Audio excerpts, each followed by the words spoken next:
Hi folks, back to basics here again with Lydia.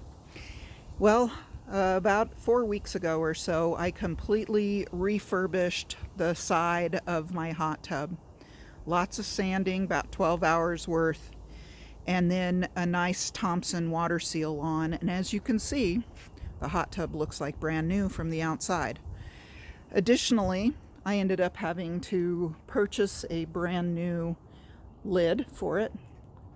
And I got the nice one that is nice and thick and is double wrapped so that you don't get the moisture into the styrofoam and so forth. And so this should provide several years of good service for me, especially since where I live, we do get snow. This hot tub here is a little bit of an older tub. And when I went and filled it and tried to put it into service, I noticed that the water level kept going down, so it has a slight leak.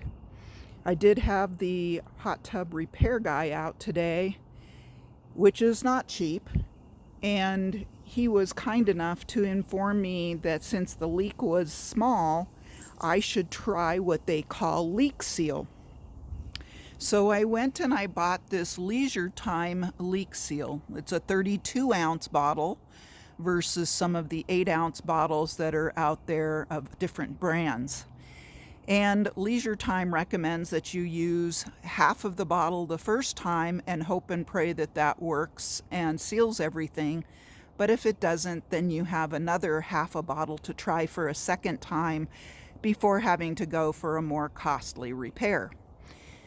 What I have done, according to their requirements, is I've made sure that all of the jets are open so that when I pour this stuff in, that it will be fully usable and circulate the water correctly.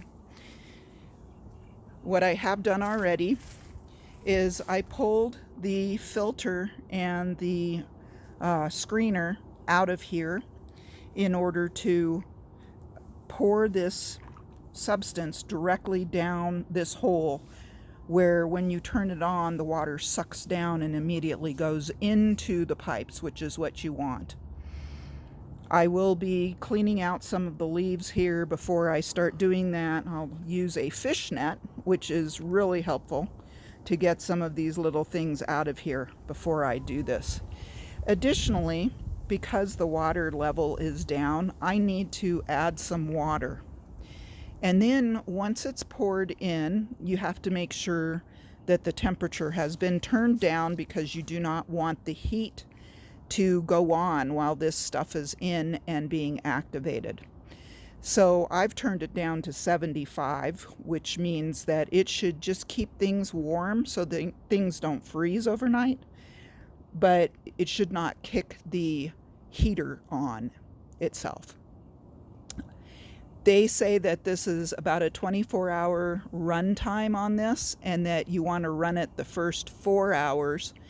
And because we've determined that the leak that I have is primarily run by Jet 2, Pump 2, I will be running Pump 2 as often as possible in order to make sure that it will properly circulate.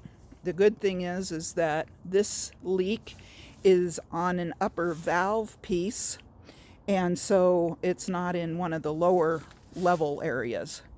But I am hoping and praying that this will work so that I don't have to spend several $100s to get this tub repaired. Anyways, I'm going to go about filling up the tub now and trying this process, and I will get back to you guys and let you know how this worked. Have a great day.